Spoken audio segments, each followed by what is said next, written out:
Welcome to the Camera Shake Podcast, episode 172. Yeah, it is.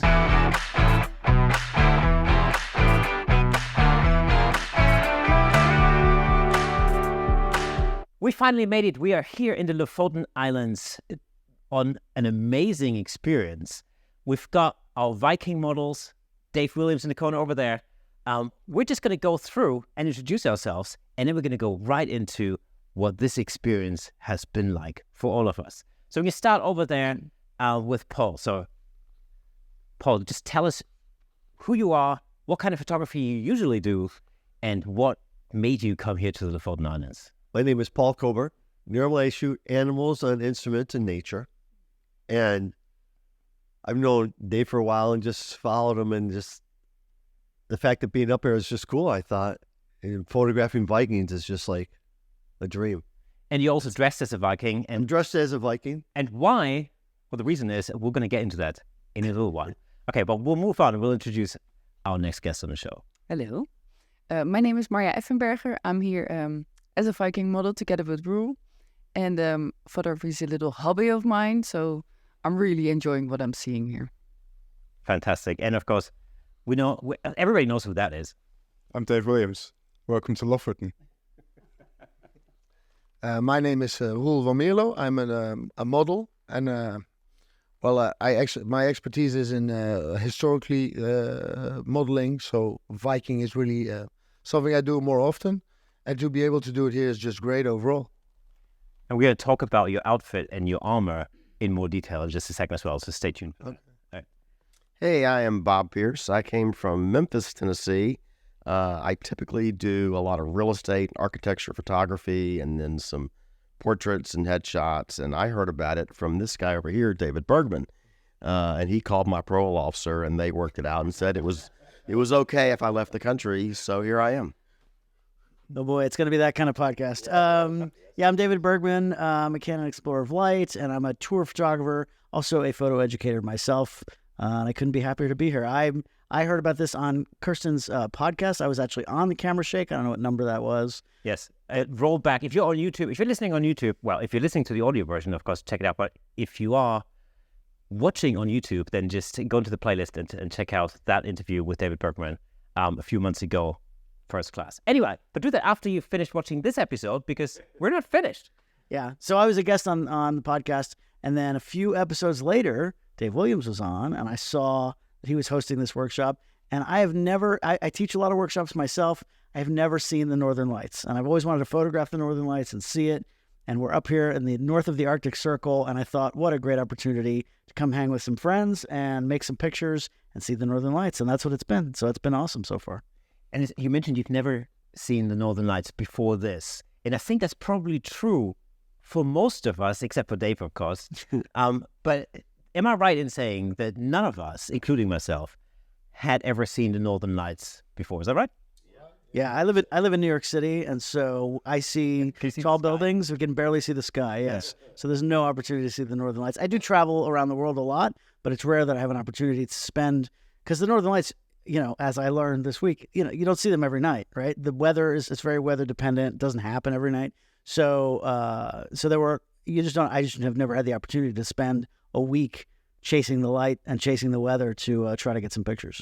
So we've all come here to chase the Northern Lights, and we're going to just hear from Dave Williams for a second, who's going to explain to us why this is the perfect spot on the planet, the best spot on the planet to come and see the Northern Lights. So why is that? There's a couple of reasons. And so to briefly touch on all of them, the weather here, we've not had the best weather this week. We have been chasing. But the weather here generally is pretty good because the sea carries the Gulf Stream.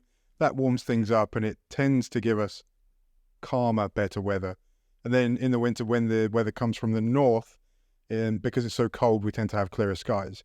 But then when you think about how the Northern Lights work, and the fact that the Northern Lights are essentially electric, they're getting attracted to the granite in the mountains. And this is just one huge chunk of granite. So that's great. We're at the center of the auroral oval here in Lofoten. And we have the longest season. So because of where we are, we're in the Arctic Circle, but not too deep into it. We're about 100 miles into it. It means we've got the longest season from I started shooting this year on the 18th of August, so it was still summer. As soon as you can see a star in the sky, you can see the Northern Lights. And then I'm expecting that we're going to go through till mid-April, maybe a tad beyond mid-April. So there's lots of reasons why this place is great for that. But then when there are no Northern Lights, when you need to occupy yourselves in the daytime, it's absolutely stunning out there. Even right here where we are, at this fishing village, at Svinøya, it's just beautiful. It's without a doubt one of the most stunning places on Earth. And of course, it's also the birthplace of the Viking culture or civilization. Yeah. And that's exactly why we have our 2 Viking models with us every day. So not only have we been chasing the Northern Lights, but we've also done a lot of portrait photography. We've shot Vikings in their natural habitat. And it doesn't take a lot of imagination when you see that in the landscape. Absolutely. It really doesn't take a lot of imagination to really understand what that must have been like 1,000 years ago in this area. It's still that rough, that rugged. Rugged is the word. Yeah, it's rugged. Exactly. It's just such a stunning landscape. And of course, that's the other thing that we've been doing. We've been doing portrait photography. We've learned how to shoot the Northern Lights, and we've also gotten into landscape photography, for example. So let's have a quick chat with Roel.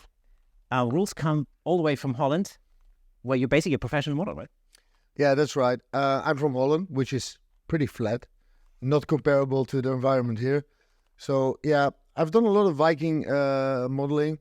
And, to be honest, there are great scenery in Holland, but it's not comparable to this in any way. Because, as Dave said, we got a lot of granite rocks and stuff like this. And as you said, it's not hard to imagine what a Viking would look like here or how it would be.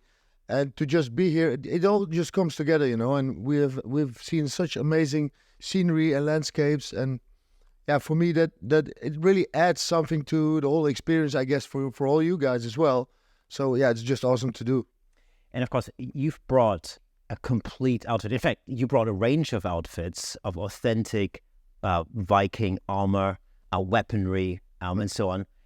Just tell us a little bit about the outfit or the costume that you're wearing. It's hard to call it a costume because it looks like it's straight from the... Yeah, well, I wouldn't call it a costume or a cosplay or something like that. For me, well, I'm wearing traditional Viking boots.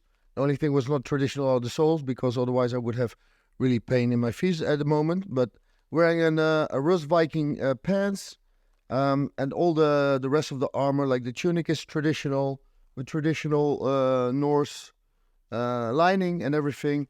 And also the details on the costume, everything is there, like knot work and the dragons, what you will also see on a Viking longship. And everything is just... based on everything we know about Vikings. And of course, that really comes across in the photography. There's so much detail in that even just doing a portrait shot of you in your armor in itself is amazing. But then put that into the authentic landscape, that's just mind-blowing. I think we've all experienced that. Bob, tell us a little bit about your experience here on the workshop. Why did you come here, and what was the one thing that you were looking forward to the most? Well, a lot of things. I love to travel. I do a lot of landscape photography.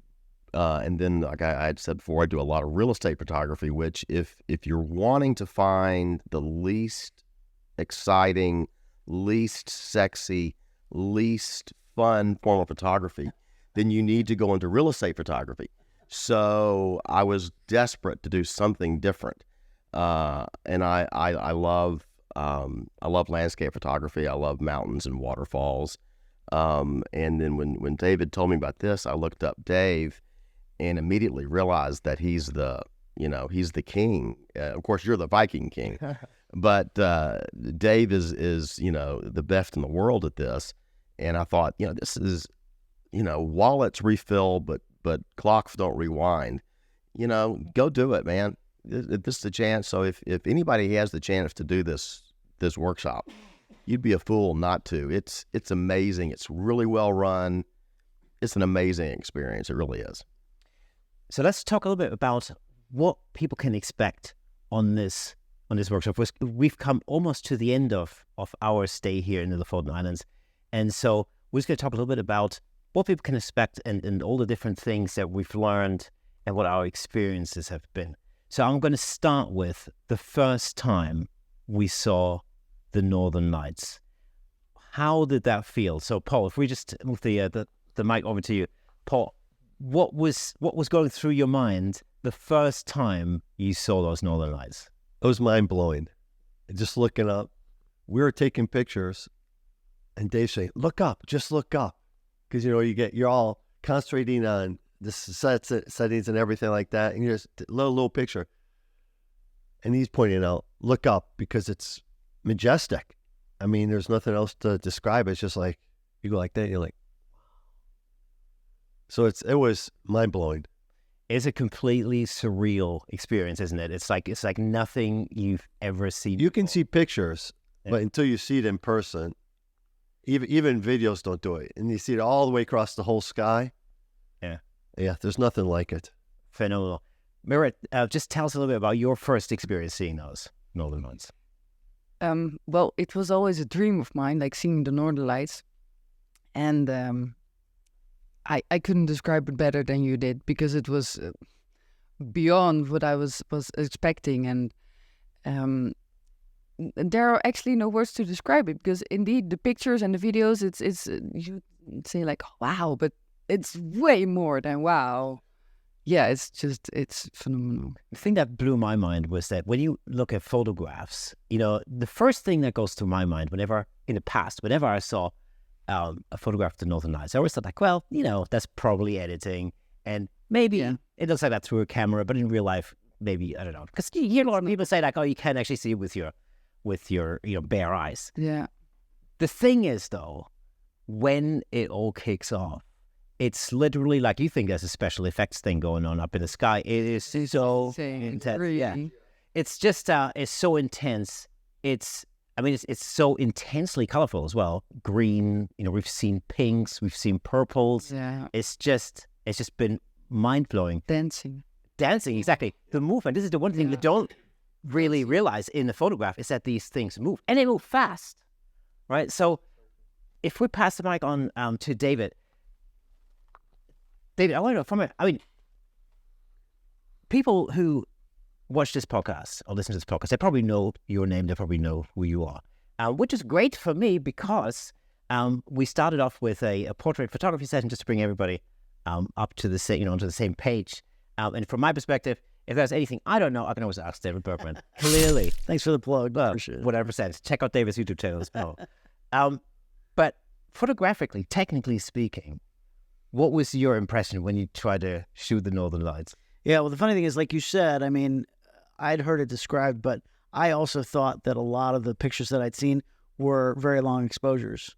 And certainly some of them are. When we first time I saw the Northern Lights, they were very dim, right? Because we were fighting the weather, and there were a lot of clouds, and it was just peeking out, and you do kind of a long exposure, and you see it poke through, and you're like, okay, that's cool.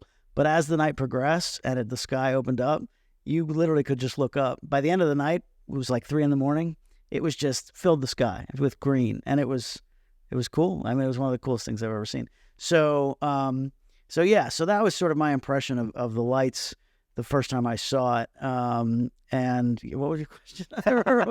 From a technical standpoint, photographically, there's certain things when you think of certain things like I'm just all the landscape photographers who listen to this podcast will hate me now, but I'm just going to say it. Landscape photography is relatively easy from a technical point of view. Okay, right?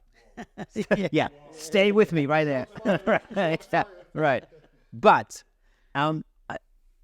from anything and everything that I have shot, I can legitimately say that shooting the Northern Lights and sea eagles, as it happened, that for me was by far technically probably one of the most difficult things to photograph. There's a couple things that make it different than at least the kind of photography that I do. I do a lot of action, sports, concert photography mostly. The first thing is, maybe gear-wise, you don't need the type of gear that I might need for, long lenses or, fast frame rates or those kinds of things. But the hardest part, first of all, working in the dark is a challenge that I did not expect. And you really can't shine a bright flashlight when you're doing long exposures or something like that.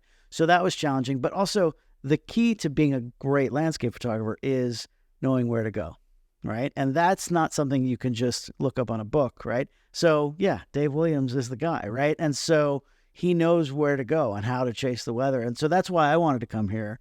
And, could I have probably taken a flight to Iceland or Norway and seen the lights and made pictures? Maybe. But I would have spent a lot more time trying to figure it out. And it would probably had a lot lower success rate, right? Whereas if you're with somebody who knows, it's worth it to me to pay somebody and to come to an event like this where somebody who knows what they're doing and knows where to go. And let the great landscape photographers will do that. And wildlife photographers, same thing. They will sit in the bush for hours just waiting because they know that animal comes out at a certain time of day, and the odds are a lot higher. Whereas, I would just have to stumble into it, right? So I don't think it's as gear heavy, this kind of photography, but it's knowledge heavy, right? You really got to know what you're doing. That's because, otherwise you end up waiting for something to happen and it'll never happen. Right. The thing that really I found, really mind-blowing is the fact that they just simply move. They move.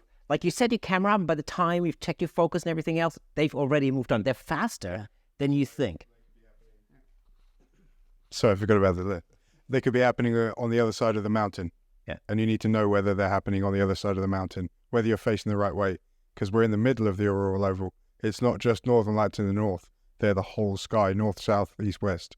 And even like facing the right way. For example, again, whilst you're setting up your camera pointing one way, everything, by the time you've got with your focus right and everything, they might be dimming off there, but they might be exploding behind you. You can't see it because you're facing the wrong way. Yeah. And that's why it's vital to have an aurora tracker on the team. Now, I know you've got a myriad of experience when it comes to chasing Northern Lights, but just give us sort of a brief introduction into what does it take to know when the aurora is happening and where it's happening. How do you know that? In terms of the long range, I know roughly a month ahead when we're going to get the right sunspots facing the Earth, because obviously the Earth's rotating around the sun, so we're getting different sunspots facing us, and different sunspots give us different levels of activity. We want solar flares because then we get geomagnetic storms. We get huge masses of plasma flying towards us that create the northern lights. So that's about a month ahead. A couple of days ahead, we'll know which solar flares are sending all that stuff to us, and whether it's going to collide with us, miss us, etc., based on the data from the Earth and from the solar flare itself. And without getting too geeky about it, there's a whole bunch of measurements. We're measuring the interplanetary magnetic field, measuring the protons, the density of the protons. We need to know if it's electrons.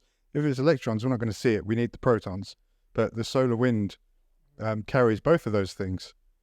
So we're looking at a whole load of stuff. And then down to the hour when we're getting the last minute information from the Deep Space Climate Observatory as what's coming to the Earth and the magnetic fields on the Earth itself, I can say, in 10 minutes something's going to happen.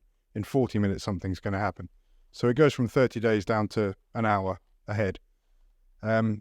But when people say they chase the northern lights, they're not really chasing the northern lights. They're chasing the holes in the clouds.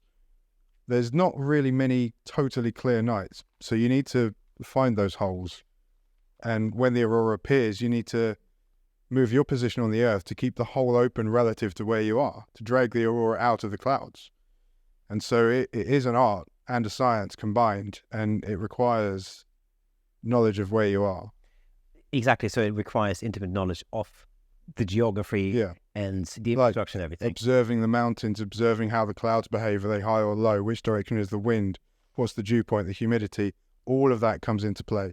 And also knowing how to get to a particular spot quickly so that you can actually be there in time. In the dark, in the snow, whatever it may be. It is pitch black out there. There's no such thing as street lighting, in the middle of the mountain, basically.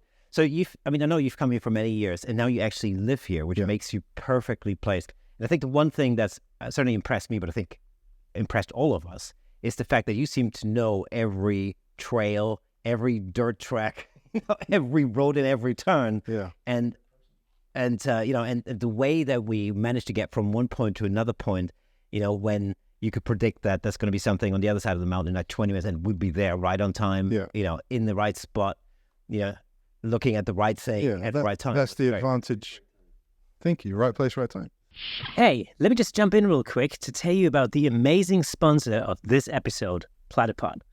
Platypod offers innovative camera support systems designed to unleash your creativity. With their stable, versatile, and portable solutions, you can capture stunning shots like never before. And I'm not just saying that. As the host of the Camera Shake podcast, I can personally vouch for Platypod's incredible products. They've become an integral part of the show. In fact, I'm surrounded by various Platypod products holding up lights, cameras, microphones, and so on. It's really helped to transform the way I make the show and the way I shoot at home, in the studio, and on location. But don't just take my word for it. Explore Platypod's website at www.platypod.com to discover their range of products, including the Platypod Extreme, Platypod tripod heads, and the brand new handle, of course. Make sure to follow Platypod on Instagram and Facebook at Platypod Tripods for exclusive updates, tips, and giveaways. By choosing Platypod, you're not only investing in your photography, but you're also supporting the Camera Shake Photography Podcast. Thanks again to Platypod, our amazing sponsor. Platypod, where innovation never sleeps. That's the advantage of living here. So obviously workshops come to visit, and they might know main roads, main routes, main towns, whatever, but they don't know the hidden gems. Like roads change, layouts change, roads get open and closed, everything changes. Landslides happen, mountains look different, everything changes. And if you live here, you know it, and you're used to it. And I wake up tomorrow and see what's different. Whereas someone that was here last year, there might be a lot of differences, and they might not be in the right place, and they might not know the secret sort of hidden spots. And yeah, that's the advantage of being here the whole time. And of course, the one major thing that happens here is the weather. Yeah. We're here right now in the middle of September, but give it another month or so, all this is going to be covered in snow. Yeah. So then it's a completely different ball game again, because everything looks completely different. Yeah. So we've been very lucky because we've experienced the rugged rocks and everything else. Again, The autumn colors as well. the autumn colors, absolutely phenomenal. Great for landscape photography. Some of the light, the drama in the clouds was amazing. But what was your first impression when you first saw the Northern Lights? Oh, it was impressive. One of the things that I did not realize was how, what you guys already talked about, was how fast they move. And you think, okay, well, I see them. I'm going to set my camera up and get my focus. Well, it's already gone. I mean, you got to be set up. And you were mentioning as far as difficulty, I don't think there's any question, at least for me, this is the most difficult form of photography because there's so many elements. You've got to not only find the location that's got the holes in the clouds, but just taking a picture of just the Northern Lights is like taking a picture of just a sunset. You've got to have a foreground element to make the picture interesting and compelling. And that's where having somebody like Dave who knows the landscape. So you've got that whole thing, which is a challenge. And then pulling focus in the dark when you've got nothing to focus on. That was the most difficult. Oh my God. I mean, I think the first time you end up with quite a lot of blurry pictures until you really learn how to do it and what to focus on in the pitch black. And then just finding the right button on your camera in the dark. Yeah, it was a nightmare. Yeah. I mean, it's also the most difficult form of photography, but it's also been the most rewarding. I mean, I've gotten a lot of great portraits of these guys, mainly because these guys are so, our Vikings are great. But I've gotten maybe 2 or 3 good pictures of the Northern Lights, and I'm so psyched about that because it's so difficult to do. I didn't realize that. I had no idea how difficult it was going to be.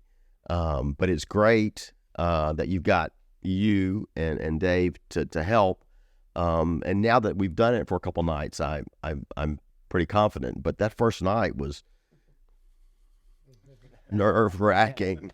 And the unique thing about this workshop, in comparison to just about any other workshop I've ever heard or read about, is the fact that we're really combining the experience of shooting the Northern Lights with the experience of doing modeling or model shoots of Vikings.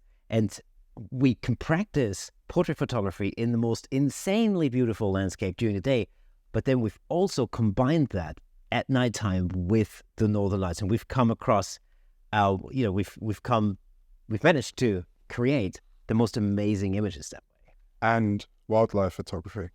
I'm going to come to that in a second. Okay, no worries. I think So- my personally, and again, people who are acquainted with this podcast will know this because I say all the time. I'm not much of a landscape photographer, but I'm probably even worse as a wildlife photographer. And it was one of my, probably for me, that's alongside with photographing the Northern Lights, the wildlife photography is probably the hardest one. First of all, these damn things move. Yeah. We went out They to really move. Yeah, we went out to shoot sea eagles. So we went out on a boat, on a speedboat, and we tried to photograph sea eagles in full flight. These things are crazy fast. That was an experience and a half. Just tell us a little bit about. I was going to make the point very quickly on what Bob just said, that I think it's worth for what we give out to people on future workshops. I'm going to say it now. You need to be able to operate your camera without looking. You need to change your ISO, your shutter speed, without looking, and you need to be able to compose a frame in the dark, which is it means knowing, like, if you can't see there's a mountain there, I know there's a mountain there, so I'm going to let you know, So that helps, but yeah, it's like firing off a fast shot, seeing how it looks, making the necessary adjustments to your tripod, and then getting to work. Yeah. Because as everyone said, actually, it's fast. It can move, and you want to capture that action. You can take shots a couple of seconds apart that look completely different. But yeah, sea eagles, what was the question? These things are fast. We went out on a speedboat. We had the opportunity to feed the eagles, and these things, the second they see food, they're all over it. Yeah. And of course, you can get really dramatic, really incredible shots, especially in front of that incredible backdrop of the Lofoten Islands and the fjords and the mountains and everything. But these things are fast. Yeah. Very fast. Yeah. Is that so technical name sea eagle? Yeah, they're sea eagles, yeah. Okay. So, yeah, we went to... So we're staying at Svolvær, at Svolvær, and round the corner up towards Trollfjord, which is also famous, there is the sea eagle kingdom, and there are so many of them. There used to be a protected species. So we had, how many? 20 odd at one place, and then... Yeah. So the good thing about that is you get lots of practice. You can practice your skills focusing and tracking really fast because there's so many of them. But yeah, it's a unique opportunity. The other good thing is that you have the fish, you have the control. You can put the eagles where you want to put them. The only thing that's left is to find whichever one's flying into it, lock onto that eagle and just get the fastest frame rate you can and hope for the best, I guess. That was quite difficult. Animal eye tracking, though. Well, so I tried that, and it worked. It worked well enough, And I know we've been having this conversation between Nikon eye tracking and Canon. I think you had some really good experiences with your eye tracking. I was on that day. I was shooting with the Canon R3, and I was very curious to see, switch it to the animal eye focus or whatever you call it, and it was amazing. I mean, any shots that are out of focus or not is user error, not camera. I mean, it was amazing. Almost every shot, and I was on high burst machine gun rapid firing, and everything is just tack sharp. It's amazing. Actually, David would be the good guy to ask this question about, but it was amazing. Yeah, no, I mean, in general, these days, it's insane, the technology built into these cameras, the eye tracking for people. I mean, even if I'm shooting a portrait, I don't even think about focus anymore with these cameras. I mean, I brought the R3 and the R5 out here with me, the Canons, and it's insane, the technology that's available to anybody who complains about any modern cameras. You're doing something wrong, because it really, I mean, it's almost point and shoot these days, which makes me a little angry, because when it was harder to do, it felt like you were really earning it, and now it's a little too easy. But for that stuff. But it's funny you were saying about the Northern Lights. Composing in the dark was also something I had never thought of, because you can kind of see a little bit with the naked eye, because you got some, maybe we didn't really have much moonlight, but there's in the distance there are lights that give you a little bit, and your eyes acclimate, and then of course you turn on the flashlight for a second and your iris changes. But it's funny, in my normal photography, when the light goes away, I go home. I'm done. I have nothing to do when the lights go off. You start the day when the lights go out. So that was really fun. And also, it's been really cool because yes, it's it's like come for the Northern Lights, stay for the Vikings, right? Because I came mostly to shoot the Northern Lights, but obviously that's only at night. So during the day, we have had so many fun things to do. And yeah, we've got 2 incredible Viking models who've been super, and I think we've all become really good friends. I'm sure we'll all keep in touch. And so that's always fun for an experience like this. We've photographed reindeer, and we photographed all kinds of wildlife. And it's just been having that during the day to do and to hang out and, be social, and then go out late at night and photograph the lights. It's been an awesome experience. And I always say never stop learning, right? It's like there's always something to learn for every level of photographer, whether you're just getting started or you're more experienced. Exactly. I mean, I've learned so many things just from being here and just by hanging out with so many really experienced photographers, because we all have our strengths and we all have our weaknesses. And just by spending this week together, I think we've all, had that experience that it's been an incredible learning curve for all of us. The other thing that's really very different with this workshop really is that we have our Viking models with us all the time. No matter where we go, we always have Vikings. So we have a lot of options. We drive along the road, we see a great landscape, we stop, we pile out of the car, we set up, we shoot some landscape, and then we have the option of putting our Viking models into the scene and create some portrait photography in that backdrop.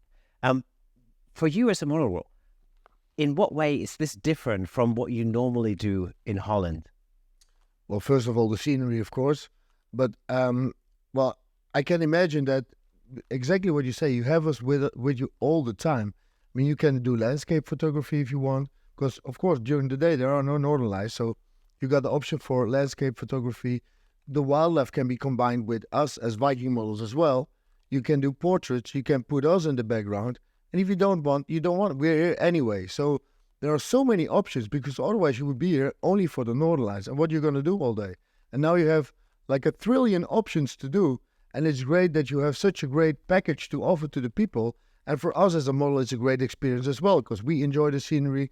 Me as a Viking lover, of course, seeing the Northern Lights was also amazing, because I'm into the mythology and everything. And I can imagine what people back in the day must have thought, looking at the sky and seeing this dancing lights and everything, and knowing a bit about the mythology. Then I just can imagine what the people must have thought, and just seeing all these amazing things. I mean, they've thought of this, and you guys thought of this concept. And for me, it just all comes together. And for me as a model, to experience all this has just been amazing. There are no words to describe it, really. I mean, you got all these great things coming together. And that's why I think you can offer the people something so unique. You cannot find it anywhere in the world. I mean, you got a professional guide who knows exactly what he's doing. 2 people who know everything about photography for the people who maybe have questions about something. Me and Marja as models, so it just all comes together. It's been a great experience overall. I'll also add to that too, that we haven't mentioned, the accommodations are great. Really nice cabins. So when you get through a long day, you've got a nice private cabin to go back to. They're very comfortable. Everything you need is right there. So Also fantastic food. Yeah. It's a fantastic restaurant. And thank goodness they've got a bar with alcohol. So, I mean, seriously, what else are you looking for? Yeah. I mean, everything's there. Fantastic. Dave, tell us a little bit about the accommodation, because Bob Sure. mentioned it. We're in the historic fishing village of Sonoya. The very short version of the story is this is an island that was once home to a bunch of fishermen. They would have had their warehouse or their brugge, their shop, the boss of the whole operation in the manor house, the fishermen in the red cabins, which are rorbu. And this is Finnøyrobuer, and the makes it a plural. So this is an island packed with cabins, packed with history dating back to 1828, 195 years worth of history. And it is pretty evident when you're in the main building. You can literally see that history on the walls. 3 of the rooms are almost exactly as they were, and then of course there's a historic cabin. But the more modern elements, like the sauna, Bushen restaurant, which is one of the best restaurants in northern Norway, where we had dinner on the first night, and we're going to have our Viking feast. There's so much going on here. It's an ideal location as well, because we're in the middle of Lofoten. So we can go east and west just as easily to chase the holes in the sky based on the weather. And if you stay in the west, where it's kind of the heart of Lofoten, where the most sort of iconic views are, you're stuck there. Whereas we're more flexible on how or where we can go. And we've done that multiple times where we've been out all day, we're having dinner. And I remember at the very beginning, we were in the restaurant, we were having dinner, and all of a sudden you look at your data and you're like, right, guys, we've got 20 minutes because it's all kicking off. Let's pile in the car and we're out. So it's really all out photography. It's all out photography. It's good food, great accommodation. The one thing that impressed me the most about this place, bear in mind that we're 200 kilometers north of the Arctic Circle. So this is the Arctic for all intents and purposes. This is as far north as I've ever been. We were sitting at a beach. We were visiting a number of different beaches. The Caribbean of the North is called. And I remember we're looking out to sea, and Dave says, the next thing over beyond the horizon is the North Pole. I mean, that's how far north we are. You can't go any further north in principle. But the thing that's impressed me the most is how comfortable it is up here, how comfortable the cabins are, how easy it is to have like internet connection, for example. We went out to sea, and I was like happily FaceTiming with my daughter miles out at sea. And it's only when we went into this very remote fjord that all of a sudden, I didn't even have 3G anymore. But what can you say? I mean, they're used to it. The infrastructure's there. Yeah, so incredible. There's cell signal in all the tunnels, everywhere you go. There's very fast broadband here. It's a great place. I was thinking of something just now when you were talking, and we're going to backtrack just so I can make one point, if that's okay with the host. Go for it. Camera clubs and photography contests. So many people have shot, Norwegian mountains and fjords and northern lights and fishing villages and entered them into camera club contests. But how many have put a Viking in their natural habitat? The opportunities here, the possibilities are absolutely endless. You can shoot eagles at some bird show, in the UK, for example. But putting them in their natural habitat in the Arctic, that's a whole different ballgame. And then being able to creatively combine that with, real life, fully kitted out, literally Hollywood, quality Viking models, that's a whole different thing. Yeah. I think when it comes to photographic competitions, the possibilities you have here are just absolutely endless. You can just let your mind wander and you realize anything you can think. You can add stuff to your portfolio from just one trip, like a few different things. Yeah, it's a fantastic place. I love it. That's why I live here. It's awesome. It's really good. Marja, I'm just going to ask you, again, from a modeling perspective, what has being here for this week done to your sort of creative mind when it comes to modeling? That's a good question. I've learned a lot as well. And, the possibilities are just endless. And that's what you get here. And I say it's way more than in the Netherlands, to be honest. I don't know, actually. We've done a lot of different things. If she's speechless, that's good. Yeah, I'm really speechless. I don't know. Yeah, I mean, we've created, throughout this week, we've created so many images, everywhere you look is a picture. That's the thing. You turn around, that's a picture. Absolutely. Like, I think what she's trying to say also, like, if you can imagine it, it will happen here. Because we got everything. You got all the ingredients. You can make any dish you want, photography-wise, Like, as I said before, the scenery, the animals, the northern lights. If you can imagine it, you can do it here. Well, I was going to add real quickly, there's so many multiple types of locations. You've got beach scenes, you've got, forest scenes, you've got rugged mountain scenes, you've got, open field. I mean, so if you've got a portrait in mind, the location is here. And you've got Colcard as well with the horses. Oh, yeah. Well, yeah, we had horses as well. And I was just going to say, you do not need generative fill when you're here. It looks like AI, and it is not. It's actually real. Yeah. We've had, Dave just mentioned horses. So, we've taken our models not only, up on a mountain or to a beach. we actually managed to, combine that with real horses, reindeers. Yeah. So we've had so many different experiences here to allow all of us to create imagery that's different. Yeah. Different from anything that you could possibly photograph anywhere else. It's such a unique spot. Yeah, I mean, the beaches, the Caribbean of the North that you just mentioned, but then Henningsvær, which we haven't visited, I'm hoping we can get there tomorrow, is called the Venice of the North because it's a village on islands with bridges connecting them. It's beautiful. Having the horses just down the road, they're Icelandic horses. They're used to winter. They're out all winter. And these two have horses. How many? 50 odd? Is that how many? 40. About 40? Yeah. They've got lots of horses. They know how to ride a horse, how to work with a horse. And that meant that today when we were with the reindeer, they were comfortable with the reindeer. Similar big animals, not the same animal by any means, but an animal nonetheless. That was a great advantage, actually, because Marja is a horse breeder and horse trainer, I guess. And your ability to make sure that these horses were in the right spot at the right time was just phenomenal. I mean, it just made for such a phenomenal photographic experience. Yes, that's one thing I wanted to say. Of course, we have ideas because we do modeling.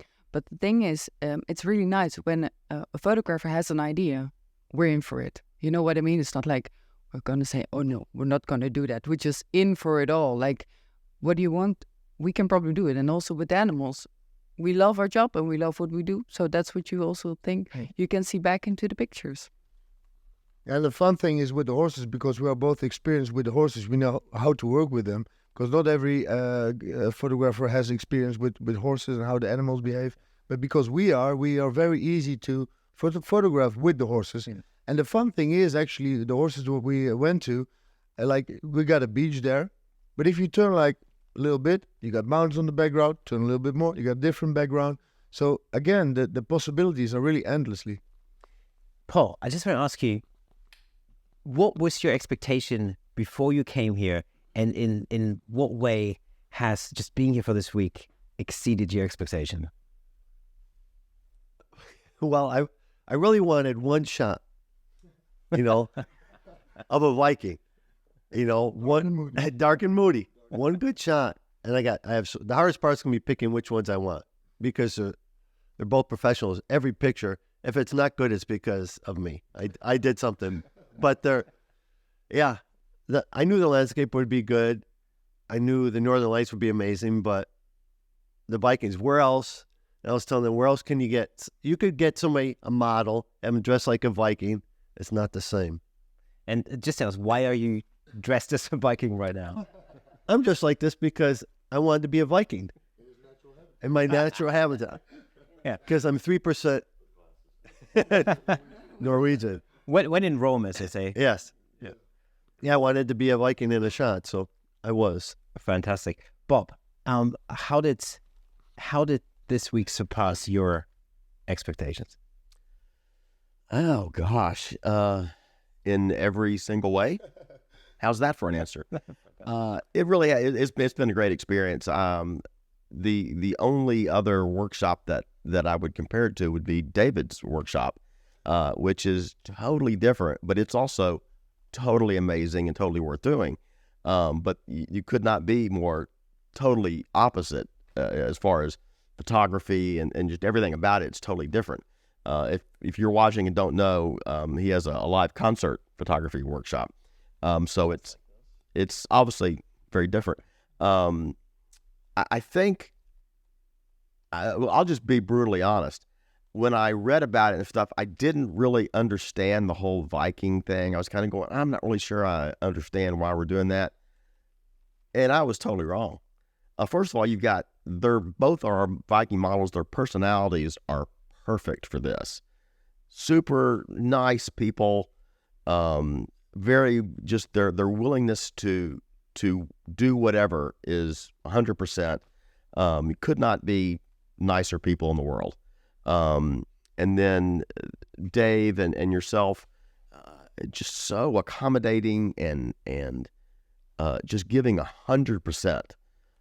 So everything it's been a fantastic experience. Would love for you guys to come up with another concept and put it together, and I'll be the first one to sign up for it. It's been great. It really has. It's been fantastic. Fantastic. David, what was your sort of experience? So I'm an experienced guy, right? Like I'm not a stuff guy. I don't collect things. Some people collect knickknacks, and I'm all about living life and living and being in environments, and I get to travel the world and I meet people all over, and that's what this is, and I love it because it is. I mean, I was hoping it would be this, and it was. It lived up to my expectations. The Northern Lights blew me away because that was super cool, but I was hoping it would, right? And like Bob said, I mean, having models and even the other photographers who are here, we've all become friends, and I know we'll all keep in touch, as I said. And so, right, we'll keep in touch. We'll do that. Okay. They're like, nah, I don't know. With you, I'm not so sure. So for me, that's what it's really about. It's, we spend a lot of time in a van, right? Like going from place to place. Look, it's a big landscape, right? You have to get from place to place, but it never felt tedious. It never felt that way. We all, are hanging out and talking, and we all come from different backgrounds, and so getting to know everybody really well is fun. And then making great pictures, I mean, the pictures are everywhere, and you pretty much just, like I said, you kind of point and shoot, and it's there. So, and then, having you guys who know this environment and know as much as you guys do as well is just the icing on the cake. Fantastic. Okay, so we've come almost to the end of this episode, but I just want to ask one question. We're just going to move the mic around. We're going to start with you, David. What was the one thing that completely blew your mind this week? I mean, it's the obvious answer, right? It's the Northern Lights. Just blew me away. And that's what I came for, and it lived up to expectations. Fantastic. Bob? Well, I mean, obviously the Northern Lights, but also just the scenery of Norway, the massive mountains. And no matter, you look east, look west, look south, it's freaking beautiful. I mean, you could literally drop any of us anywhere here. We're going to come up with an amazing picture, not because we're amazing photographers, but because the scenery is just unbelievable. So that's why when you see, films like, Game of Thrones or Vikings or, whatever, that's what you're seeing. That's why they filmed it here or places around here, because it's just unbelievable. So coming from, Memphis, Tennessee, which is just flat, and it was kind of funny. It was, I was in, I guess, late August, and I was on Amazon ordering, wool mittens and hats, and it was 105. And I was like, I can't believe I'm ordering long underwear, and it's 105. But so to come here, it's so beautiful. Roel, Howard, what was your moment that blew your mind? Well, to be honest, I mean, before you come here, you are expecting things. You're Googling pictures. You're looking at Dave's Instagram, seeing what he's up to. But I can't name one thing. To be honest, it's just being here and experiencing it for yourself. Seeing all those things with your own eyes, being here with these fun people. Just the experience itself to just actually be here is just mind-blowing. I can't give you any other answer. I'm sorry. Fantastic. Real quickly, I would say that it's seeing it in person versus reading about it or seeing pictures. Yeah. It's like the difference between shooting a bullet and throwing it. Fantastic. Dave, what was that? That's a good analogy. I'm just happy that you guys are happy. That that I see this every day, and the things that I drive past every day, you're going, look at that, and that makes me happy. To have such fantastic Vikings. We worked together one time before. Yeah. I think. Or two days. 2 days, yeah. And I knew you were great, and that's why you're here. I mean, you know why you're here. I can do things that don't talk, and you can do things that talk. So between us, we're a good team. And with the rest of you three, it's been a fantastic time. I've had a great week. And again, I'm happy you're happy. Fantastic. Maria, what was your highlight? Definitely the Northern Lights, of course. But one thing I also really, really loved is that this man is like a walking encyclopedia. He knows everything. He has so many facts, and just driving Rhode Island, Marja, well, this is this, and this is that, and this is this story. And It's amazing. It's called Davipedia. Yeah, really. Like, he knows it all, and that gives another twist about it, and it makes it insane. We've learned so many things about the landscape, the animal kingdom around here, the weather, the aurora mechanics. The very first thing that we did was we had a masterclass in aurora mechanics, so that we all understood what it was that we were dealing with, and also how difficult it would be, in a sense, and how much expertise you need in order to actually find these things. And that was the thing. I felt that we were really, we got a really great scientific grounding on what it was that we're actually dealing with, so that we could understand what was happening and why it was happening as well. Yeah, even if you don't actually fully comprehend it, just getting that basic understanding is coming from the sun, what it is, why things happen, and what happens. Yeah, as long as you take that away, you know what I'm saying. So I've definitely learned a ton about that. Paul, what was your highlight this week? Well, there's ghosts up here, trust me. My highlight was, because I have very little portrait experience, the way you taught it and explained it was wonderful. So I have amazing portrait shots because you were, explaining this stuff simple. So that was my highlight, the portraits kind of stuff. The Northern Lights were amazing, that kind of stuff. But I learned the most about shooting portraits with my style. Fantastic. So have we all come away from this as better photographers? Yes. Can I just real quick, because I know also what your highlight was, Kirsten. You now know that eagles have eyebrows. Apparently so. Apparently so. In the one frame that I captured that was actually sharp. Yeah. What was your highlight? To be honest with you, I had so many highlights every day. Seeing the Northern Lights for the first time and experiencing the movement. There was one moment where we went out and it all literally exploded. There was a time I thought you were going to fall over onto me because you were your head was up in the sky and you were spinning around looking everywhere. I thought I'm going to have to catch it. Yeah, it's so difficult because the thing is, like, when it really kicks off, and you stand there, you take it in, you forget to take photographs because it's all just happening. There was one moment.